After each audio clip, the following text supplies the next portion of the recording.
Benar Tuhan, Engkaulah menara dan tempat perlindungan kami. Kami siapkan hati kami untuk boleh mendengar suara Tuhan berbicara secara pribadi kepada kami. Kami serahkan waktu di depan kami hanya di dalam kuasa Tuhan, sehingga setiap kami yang membaca firman Tuhan, kami berjumpa dengan Tuhan yang adalah kebenaran itu sendiri. Sehingga hidup kami menjadi hidup yang diubahkan, hidup yang di dalam kemenangan, hidup yang boleh menyaksikan tentang Kristus, hidup yang sungguh boleh berbuah bagi kemuliaan Tuhan. Terima kasih Bapa di sorga, setiap kami telah memuji Engkau. Biarlah kami juga mempersiapkan saat ini ketika kami mau membaca dan mendengarkan firman-Mu. Di dalam nama-Mu ya Tuhan Yesus kami berdoa dan kami mengucapkan syukur. Amin. Shalom Bapak Ibu dan Saudara yang dikasihi Tuhan. Perkenalkan, saya penginjil Lucy. Saya berasal dari kota Palembang yang orang sering sebut kota empe-empe. Ya, saya senang sekali boleh berjumpa dengan jemaat sekalian di tempat ini. Kita boleh bersama-sama sekali lagi belajar firman Tuhan. Mari saya ingin mengajak kita untuk merenungkan satu tema, yaitu tentang arti kehadiran Tuhan. Kita buka di dalam 2 Raja-Raja pasal yang ke-6 ayat yang ke-24 sampai ayat yang ke-23. 2 Raja-Raja pasal yang ke-6 ayat yang ke-24 sampai ayat yang ke-33. Jika Bapak Ibu dan Saudara sudah menemukan, saya ingin kita memperhatikannya bersama-sama. Saya akan membacakan untuk kita sekalian. Sesudah itu Ben-Hadad Raja Aram menghimpunkan seluruh tentaranya, lalu maju mengepung Samaria. Maka terjadilah kelaparan hebat di Samaria selama mereka mengepungnya, sehingga sebuah kepala keledai berharga 80 sikal perak dan 1/4 kap, benar ya, kap tai merpati. Mungkin saudara juga baru tahu ya, tai merpati dihargai mahal di sini ya, berharga 5 sikal perak. Suatu kali ketika Raja Israel berjalan di atas tembok, datanglah seorang perempuan mengadukan halnya kepada raja sambil berseru, "Tolonglah ya tuanku raja." Jawabnya, "Jika Tuhan tidak menolong engkau, dengan apakah aku dapat menolong engkau? Dengan hasil pengirikankah atau hasil pemerasan anggur?" Kemudian bertanyalah raja kepadanya, "Ada apa?" Jawab perempuan itu, "Perempuan ini berkata kepadaku, berilah anakmu laki-laki supaya kita makan dia pada hari ini, dan besok akan kita makan anakku laki-laki. Jadi kami memasak anakku dan memakan dia. Tetapi ketika aku berkata kepadanya pada hari berikutnya, berilah anakmu supaya kita makan dia, maka perempuan ini menyembunyikan anaknya. Tatkala raja mendengar perkataan perempuan itu, dikoyakannya lah pakaiannya, dan sedang ia berjalan di atas tembok, kelihatanlah kepada orang banyak bahwa ia memakai kain kabung pada kulit tubuhnya. Lalu berkatalah raja, "Beginilah kiranya Allah menghukum aku, bahkan lebih daripada itu, jika masih tinggal kepala Elisa bin Safat di atas tubuhnya pada hari ini." Adapun Elisa duduk-duduk di rumahnya dan para tua-tua duduk bersama-sama dia. Raja menyuruh seorang berjalan mendahulunya. Tetapi sebelum suruhan itu sampai kepada Elisa, Elisa sudah berkata kepada para tua-tua itu, "Tahukah kamu bahwa si pembunuh itu menyuruh orang untuk memenggal kepalaku? Awas-awaslah, apabila suruhan itu datang, segeralah tutup pintu dan tahanlah dia supaya orang itu jangan masuk. Bukankah sudah kedengaran bunyi langkah tuannya di belakangnya?" Selagi ia berbicara dengan mereka, datanglah raja mendapatkan dia. Berkatalah raja kepadanya, "Sesungguhnya malapetaka ini adalah daripada Tuhan. Mengapakah aku berharap kepada Tuhan lagi?" Saya sambung di dalam 2 Raja-Raja pasal 7 ayat yang pertama sampai 2. Lalu berkatalah Elisa, "Dengarlah firman Tuhan. Beginilah firman Tuhan. Besok kira-kira waktu ini sesukat tepung yang terbaik akan berharga sesikal, dan 2 sukat jelai akan berharga sesikal di pintu gerbang Samaria."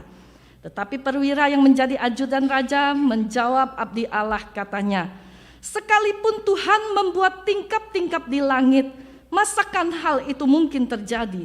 Jawab abdi Allah, sesungguhnya engkau akan melihatnya dengan matamu sendiri, tetapi tidak akan makan apa-apa daripadanya. Amin. Bapak, Ibu, dan Saudara yang dikasihi Tuhan, kalau kita baca peristiwa di dalam 2 raja-raja ini, kita tahu bahwa pada saat itu sedang terjadi kelaparan yang begitu hebat. Sampai-sampai kita lihat ada sebuah praktek kanibalisme, ya. Jadi manusia makan manusia. Seorang perempuan dengan teganya memasak anaknya sendiri. Tentu ini kalau bukan sesuatu yang begitu mengecam, mereka tidak akan melakukan hal itu. Nah, Bapak, Ibu, dan Saudara yang dikasihi Tuhan, ketika kita ada di dalam kesulitan yang sedemikian rupa, inilah sebetulnya kita memiliki kesempatan untuk bisa memaknai apa arti kehadiran Tuhan di dalam kehidupan kita. Bukankah kalau peristiwa ini bisa terjadi di dalam hidup mereka, peristiwa ini juga bisa terjadi di dalam kehidupan kita bersama. Saya mendengar informasi bahwa tahun 2023 kita akan mengalami resesi. Kita mungkin juga sudah mendengar dari Menteri Keuangan, kita mendengar dari Presiden Jokowi. Kita harus siap-siap untuk menghadapi tahun yang sulit ini. Nah, Bapak, Ibu, dan Saudara, mungkin kita juga mempunyai bayangan bagaimana kita bisa melewati masa yang sulit ini. Tetapi kita mungkin perlu bertanya, ya. Kesulitan itu adalah sesuatu yang sangat mungkin terjadi dalam hidup kita. Tetapi bukankah Allah tetap hadir? Maka belajar dari kisah raja-raja ini kita memiliki 3 setidaknya, ya.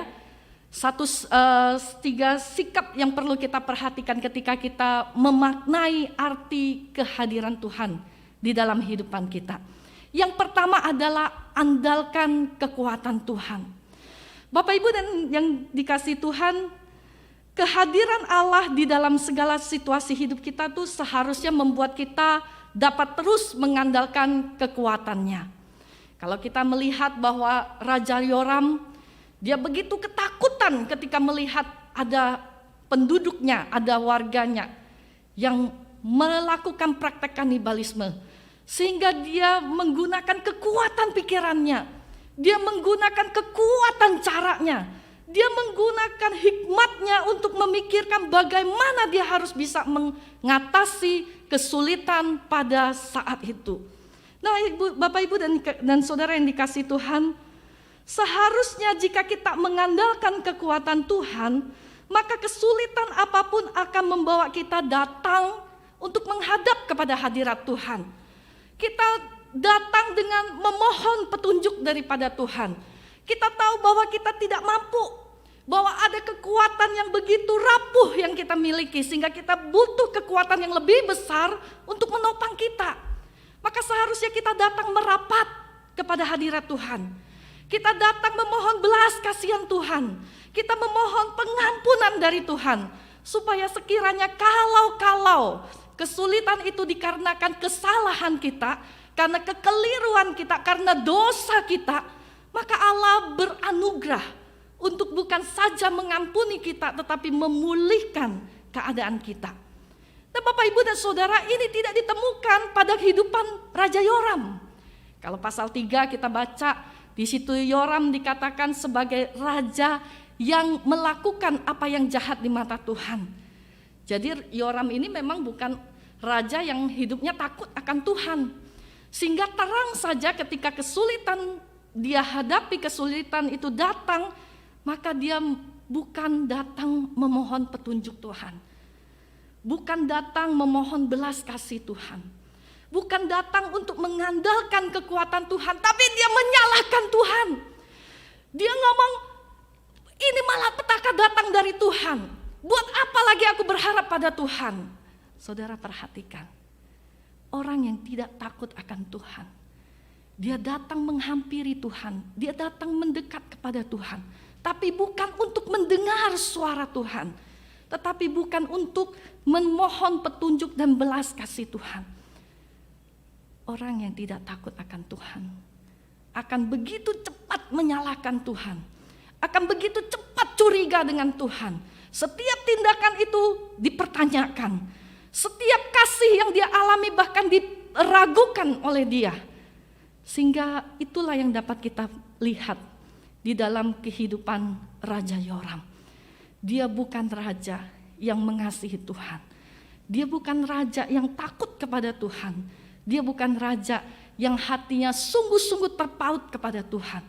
Karena dikatakan Raja Yoram, dia juga menyembah kepada Baal. Bapak, Ibu, dan Saudara yang dikasihi Tuhan, mungkin kita tidak punya Baal. Tapi apa yang seringkali kita andalkan ketika kita menghadapi kesulitan? Apakah hati kita condong kepada Tuhan untuk meminta petunjuk dan belas kasih Tuhan?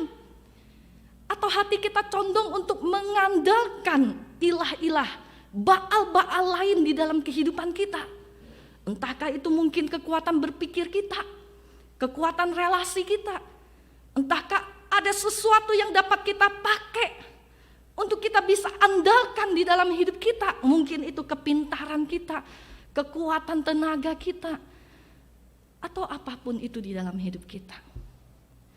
Bapak Ibu yang dikasihi oleh Tuhan, seorang yang takut akan Tuhan akan senantiasa berharap pada kekuatan Tuhan di dalam dia mengatasi kesulitan hidupnya. Yoram, dia bukan orang yang senantiasa berharap pada kekuatan Tuhan. Maka ketika malapetaka itu datang, dia justru bertanya, ini malapetaka dari Tuhan, buat apa aku berharap lagi pada Tuhan? Seakan-akan dia mau berkata, percuma saya berharap pada Tuhan. Sia-sia saya berharap pada Tuhan. Bukankah Tuhan ada? Bukankah Tuhan hadir? Tapi yang terjadi adalah kelaparan. Kita menghadapi kesulitan hidup. Nah, Bapak, Ibu, dan Saudara yang dikasihi Tuhan, mari kita belajar dari kisah ini. Bertanya pada diri kita masing-masing. Sudahkah engkau mengandalkan kekuatan Tuhan dengan terus berharap kepada Tuhan? Atau jangan-jangan kita sedang menyalahkan orang lain, menyalahkan Tuhan atas kesulitan hidup kita, dan menganggap percuma berharap kepada Tuhan. Raja Yoram ketika dia mendengar kisah dari perempuan ini, bahwa anaknya dimakan, si Yoram dia langsung berkata, ini kalimat yang sama yang diucapkan Izebel kepada Elia. Besok kira-kira waktu ini ya, sekiranya si Elisa itu dia tidak mati ya, artinya si Yoram ini sudah berencana, memikirkan bagaimana bisa memenggal kepala si Elisa. Nah, Bapak, Ibu, dan Saudara, kita lihat ketika dia di dalam kesulitan, dia menyalahkan si Elisa sebagai abdi Allah. Dia menuduh bahwa Elisa lah sebagai biang daripada kesulitan ini. Seringkali mungkin kita juga menghadapi kesulitan hidup dan kita berpikir bahwa kesulitan itu muncul karena ada kesalahan orang lain. Mungkin ketika kita hidup di dalam keluarga, kita memiliki pasangan, kita memiliki anak, kita memiliki mertua, menantu, kita memiliki orang-orang saudara-saudara di sekitar kita. Ada banyak alasan yang mungkin kita bisa katakan, ini karena dia, ini karena dia, dan lain sebagainya. Nah, Saudara, mari kita belajar dari kisah di raja-raja ini, bahwa ketika kita menghadapi kesulitan, kita mau mengandalkan kekuatan Tuhan. Kita mau memaknai apa arti kehadiran Tuhan. Kalau betul Tuhan hadir dalam hidup kita, maka berharaplah pada Tuhan. Kalau betul Tuhan itu ada di dalam hidup kita, maka mari kita mengandalkan kekuatannya. Sebagaimana Yeremia berkata di dalam Yeremia pasal yang ke-17. Diberkatilah orang yang mengandalkan Tuhan, yang menaruh harapannya pada Tuhan. Ia akan seperti pohon yang ditanam di tepi air, yang merambatkan akar-akarnya ke tepi batang air, dan yang tidak mengalami datangnya panas terik, yang daunnya tetap hijau, yang tidak khawatir dalam tahun kering. Perhatikan ya, tidak khawatir dalam tahun kering. Kalau kita perhatikan di atas itu enak banget ya, tidak mengalami datangnya panas terik, daunnya tetap hijau, di tepi batang air, artinya kan dia mendapat asupan makanan. Tetapi yang juga tidak khawatir dalam tahun kering, dan yang tidak berhenti menghasilkan buah. Artinya apa Bapak Ibu Saudara? Ketika kita dalam kesulitan bukan berarti kita tidak bisa berbuah. Ketika kita dalam kesulitan bukan berarti kita tidak punya Tuhan. Bukan berarti Tuhan sedang meninggalkan kita, bukan. Kenapa? Karena justru kesulitan itu membuat kita belajar memaknai arti kehadiran Tuhan yang kedua, yaitu bersaksilah di dalam iman. Saudara yang dikasihi dalam Tuhan, jika kita memaknai arti kehadiran Tuhan, maka kesulitan itu bukanlah sesuatu yang akan mematikan hidup kita, tetapi justru yang akan menumbuhkan kehidupan kita. Mungkin Bapak Ibu Saudara sering mendengar ya, bagaimana ketika ada orang mengalami kebangkrutan, dia susah payah membangun usahanya dan bisnisnya kembali. Ada orang yang mengalami perceraian, ada orang yang mengalami sakit begitu ya, atau apapun itu di dalam kondisi hidupnya. Tetapi bukan berarti dia tidak dapat melewatinya bersama Tuhan. Bapak Ibu dan Saudara yang dikasihi Tuhan, bukan berarti orang yang mengalami masalah tidak bisa bertumbuh di dalam imannya. Karena seringkali justru Tuhan kasih kita kesempatan. Semakin sulit kita, semakin kuat kita untuk bergantung pada Tuhan dan menyaksikan iman kita. Justru ketika kita dalam kesulitan itulah kita bisa menyaksikan bagaimana Tuhan yang menolong kita dan yang menopang kita. Ketika kita dalam kesulitan hidup itulah kita bisa menceritakan bagaimana kita yang rapuh, kita yang lemah, kita yang tidak berdaya, bahkan kita yang terpuruk tidak mampu melakukan apapun, tetapi kasih setia Tuhan menopang kita. Bapak Ibu dan Saudara, berapa banyak di antara kita yang berpikir bahwa kesulitan itu adalah sebuah kesempatan kita untuk menyaksikan tentang pertolongan dan anugerah Tuhan buat kita.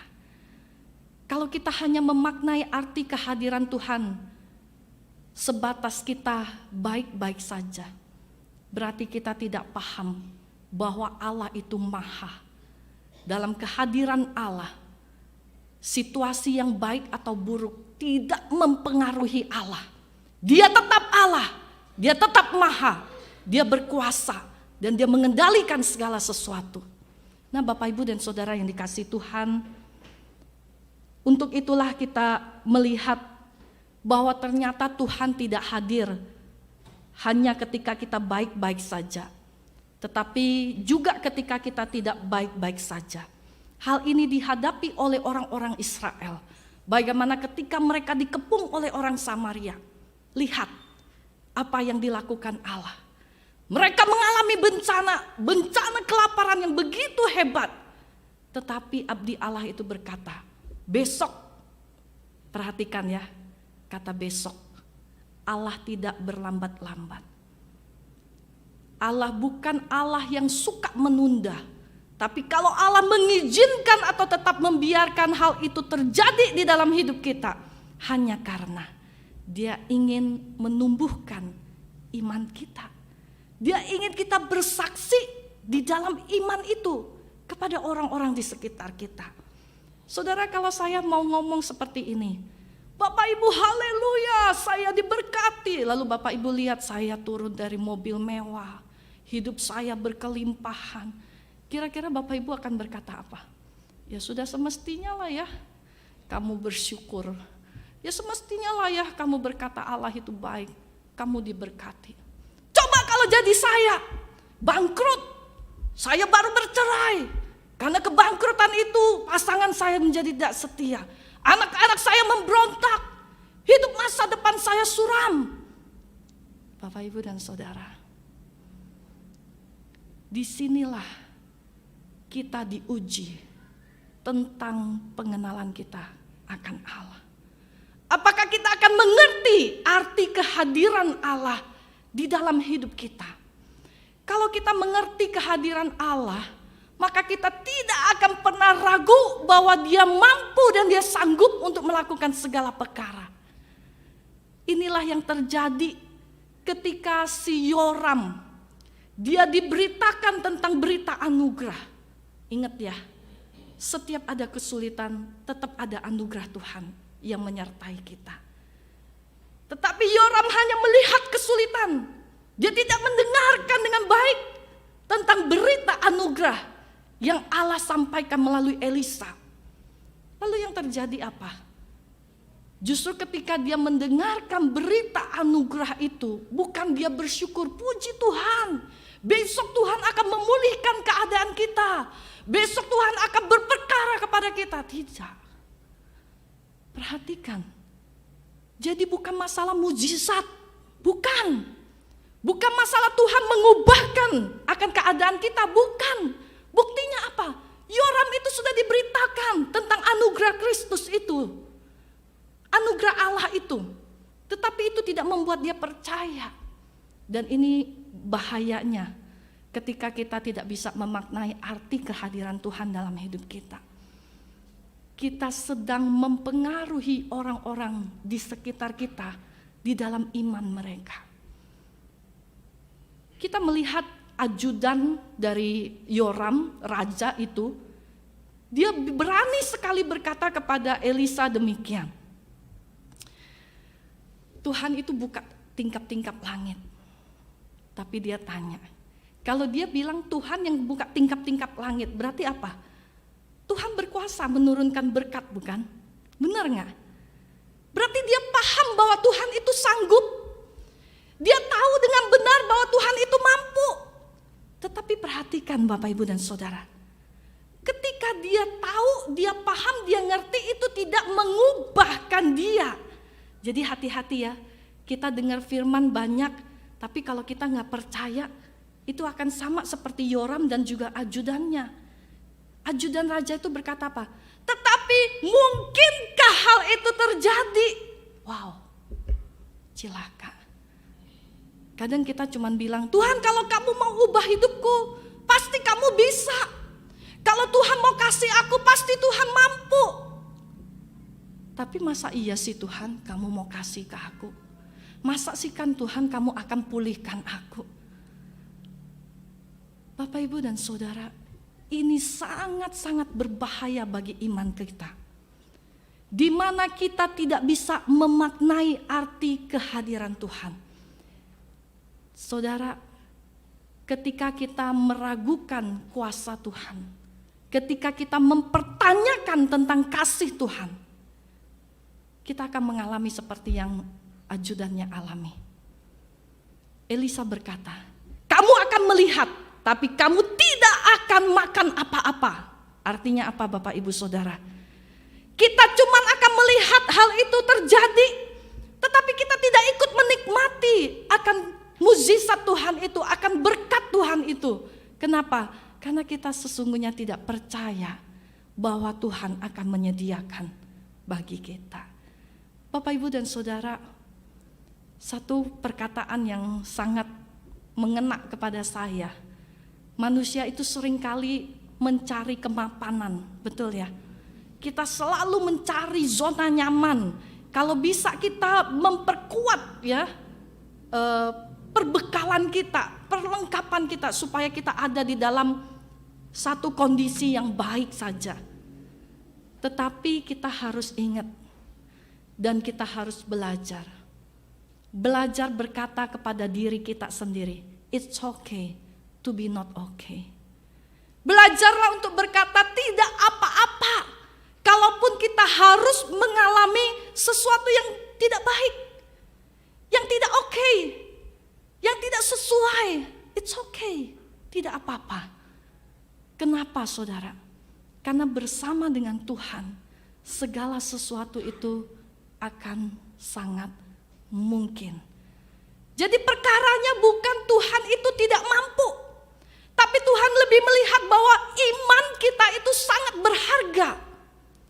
Tuhan tidak susah melewati atau menyelesaikan pergumulan hidup kita, nggak susah. Tuhan dengan sangat mudah untuk menangani apa yang jadi kesulitan hidup kita. Tapi kalau kita tidak bertumbuh, kita justru tidak mengenal Tuhan, kita tidak lebih mengasihi Dia, kita tidak mengalami Dia, bagi Tuhan bukan sesuatu yang sesuai dengan apa yang direncanakan Dia. Bukan sesuatu yang Dia maksudkan, bahwa ketika kita ada di dalam bumi ini, kita sudah mengenal siapa Dia. Kita sudah mengalami siapa Dia. Kita sudah menyaksikan siapa Dia. Saudara, kalau saudara-saudara perhatikan orang-orang yang sudah mulai masuk lansia, ya saya perhatikan di sini ada beberapa. Biasa kebiasaan orang lansia itu apa, saudara? Menceritakan tentang hal-hal yang sudah lewat, betul ya? Dulu, ya kakek itu susah sekali, gitu kan ya? Kamu enak sekarang ada angkot, ada Grab. Dulu kalau kakek harus ke gereja harus menempuh berapa puluh kilo, begitu kan ya? Dulu kamu enak sekarang tinggal pesen makanan. Kakek harus ke hutan cari kayu bakar. Kasih hidup hujan gak bisa balik lagi. Begitu kan ya ceritanya. Kira-kira yang diceritain apa? Kesusahan, kesulitan. Tetapi kesulitan-kesulitan itu menjadi sebuah kebanggaan. Kenapa? Karena kakek sudah mampu melewati segala kesusahan itu. Dan hari ini kakek baik-baik saja. Saudara, saya punya papa pernah sempat ada di dalam situasi peperangan. Di situ dia bercerita, ya, bagaimana susahnya ketika hidup dalam peperangan, mendengar bisingan tembakan begitu ya. Dia cerita suasana yang menakutkan, setiap malam dia gelisah dan lain sebagainya. Tapi sampai pada satu waktu, pada akhirnya ya, ketika ada orang yang tertembak dan dia bisa menolong dan lain sebagainya. Lalu dicerita terakhir itu dia berkata, ternyata begini-begini saya juga bisa jadi pahlawan. Bapak, Ibu, dan Saudara, apa kesulitan kita hari ini? Apakah melewati kesulitan yang ada, orang justru melihat iman kita bertumbuh dan berbuah lebat? Justru Tuhan itu mengizinkan kita untuk mengalami Dia lewat kesusahan kita hari ini. Justru Tuhan mengizinkan kita untuk mengalami janji yang manis ketika kita bergumul di dalam kesusahan hidup kita hari ini. Saudaraku, bersaksilah di dalam imanmu.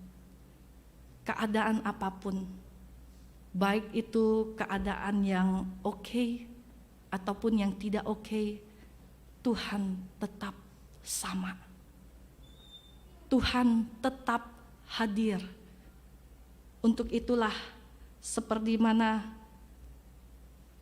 Paulus berkata dalam Filipi pasal 4 ayat 12 sampai ayat yang ke-13.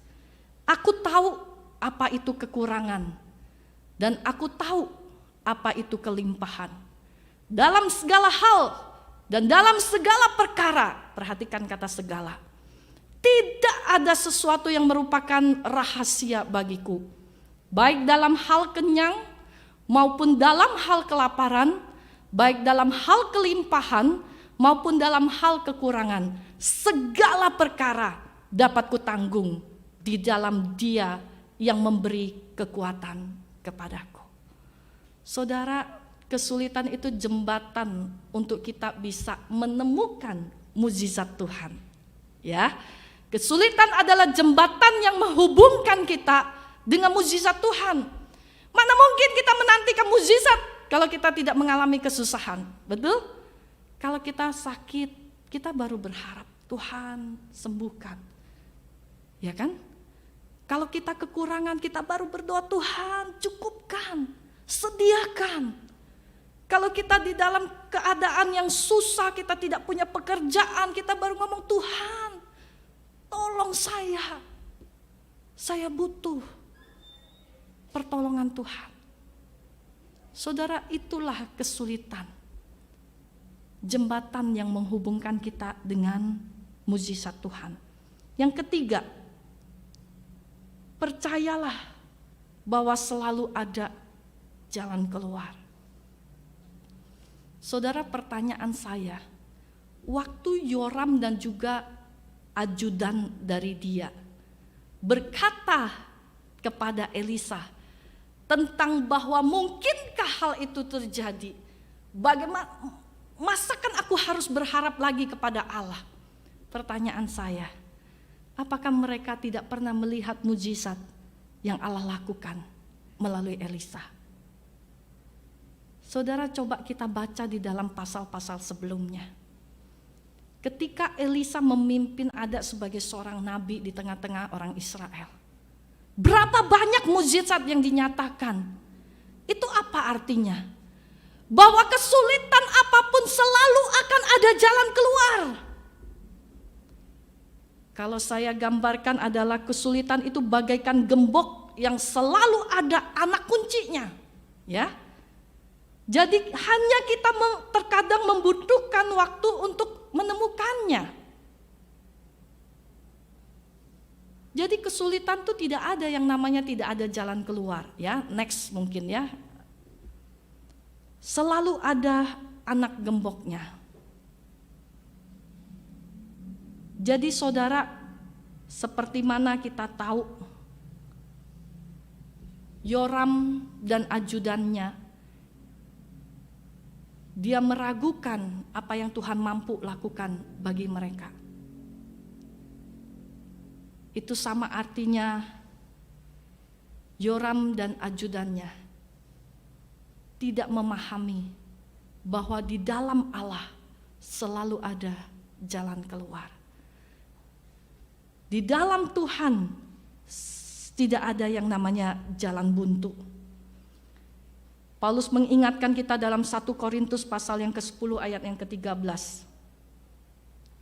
Pencobaan-pencobaan yang kamu alami ialah pencobaan-pencobaan biasa yang tidak melebihi kekuatan manusia. Perhatikan ya, tidak lebih. Jadi jangan dilebih-lebihkan ya. Aduh, saya sudah mau mati rasanya, Bu. Ini keuangan sudah sangat kacau sekali. Bukan saya yang ngomong. Firman Tuhan yang ngomong, tidak melebihi kekuatan kita, jadi jangan lebih-lebihkan. Ya, pikiran kita, hati kita, tetap kita jaga. Seturut dengan firman Tuhan berkata, tidak melebihi kekuatan manusia. Sebab apa? Allah itu setia, Bapak Ibu Saudara. Karena itu Ia tidak akan membiarkan kamu. Perhatikan ya.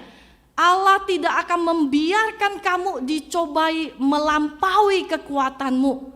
Jadi kalau kita ngomong, Tuhan rasanya ini tidak sesuai, rasanya aku sudah tidak sanggup, rasanya sudah tidak mungkin. Nah, di situ kita harus berkata, pencobaan yang kita alami tidak melebihi kekuatan kita.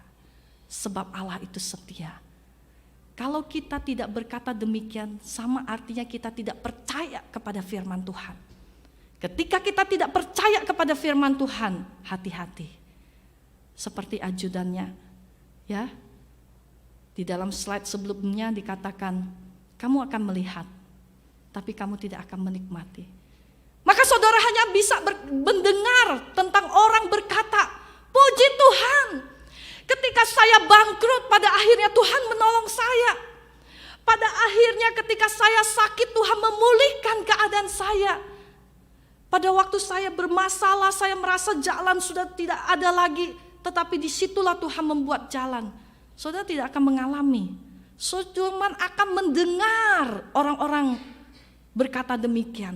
Saudara hanya akan melihat, oh ya, hidup Bapak itu dulu susah sekali, tapi sekarang sudah baik, sudah jauh lebih baik.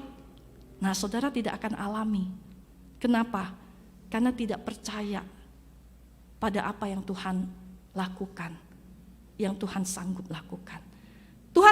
Saudara tidak percaya bahwa Tuhan tidak akan memberi kepada kita pencobaan yang tidak akan melampaui kekuatan kita. Ya, next. Tuhan akan kasih kepada kita jalan keluar. Ya, dalam 1 Korintus 10 ayat 13. Supaya apa? Kita dapat menanggungnya. Jadi sebetulnya Tuhan itu tidak membuat kita menanggung seorang diri. Tuhan sepenanggungan dengan kita.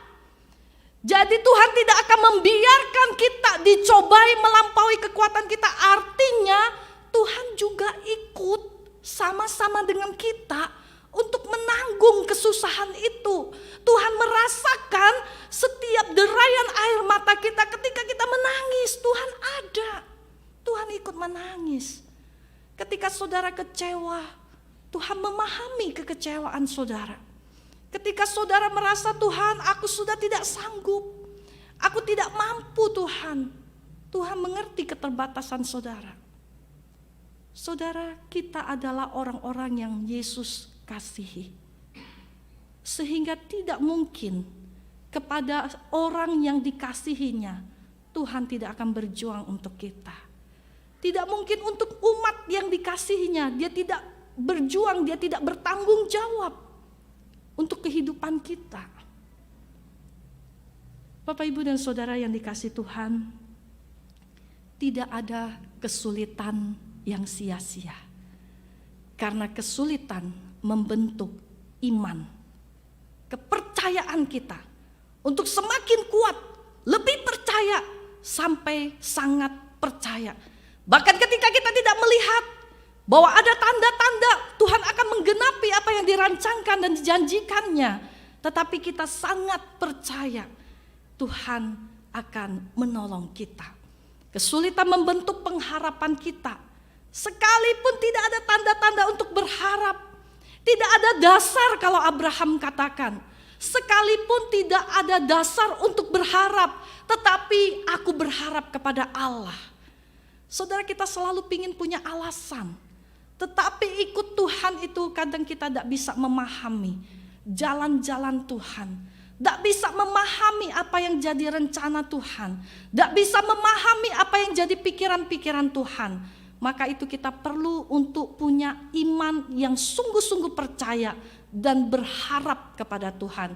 Sampai pada akhirnya kesulitan membentuk kasih kita kepada Tuhan. Kita mengasihi Dia bukan karena kita mendapatkan sesuatu, tapi kita percaya Dia menyediakan yang terbaik bagi kita. Amin. Mari kita berdoa. Bapak, Ibu yang dikasihi Tuhan, mungkin saja ketika engkau mendengarkan firman Tuhan, engkau teringat kesulitan dan kesusahan hidupmu hari ini. Ada banyak hal-hal yang tidak baik-baik saja yang sedang menyerang di dalam hidupmu. Tetapi pertanyaannya, adakah engkau tetap percaya bahwa Tuhan itu tetap hadir? Tuhan tetap sama.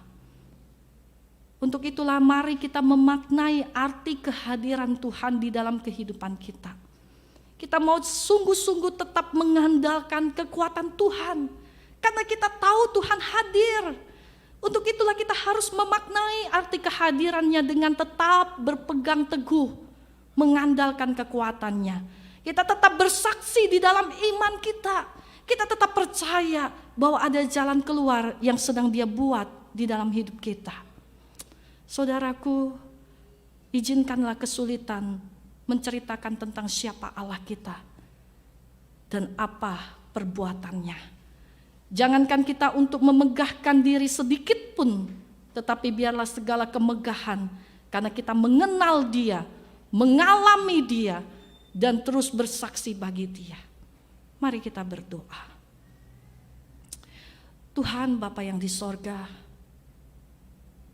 Kami sadar Tuhan, setiap kali kami menghampiri Tuhan, selalu saja ada keluhan, selalu aja ada permohonan. Karena kami tahu, kami bukan orang yang kuat. Kami bukan umat yang selalu percaya kepada Tuhan. Karena kami kadang meragukan Tuhan. Kadang kami mempertanyakan tentang Tuhan. Bahkan mungkin kami sudah jauh dan mengambil langkah untuk lari dari Tuhan. Tuhan, Kau kenal kami masing-masing di saat ini. Biarkanlah firman itu berbicara dengan leluasa kepada kami sekalian. Biarlah firman itu terus menjadi dasar kami untuk berharap, bukan keadaan kami, apalagi orang di sekitar kami. Terima kasih Tuhan, ini doa kami. Hamba-Mu sudah selesai untuk berbicara. Ajarkan hamba-Mu untuk hidupi firman ini dan juga umat-Mu di tempat ini. Karena Engkaulah segala-galanya bagi kami. Di dalam nama Yesus kami berdoa dan kami juga menaikkan ucapan syukur kami. Amin.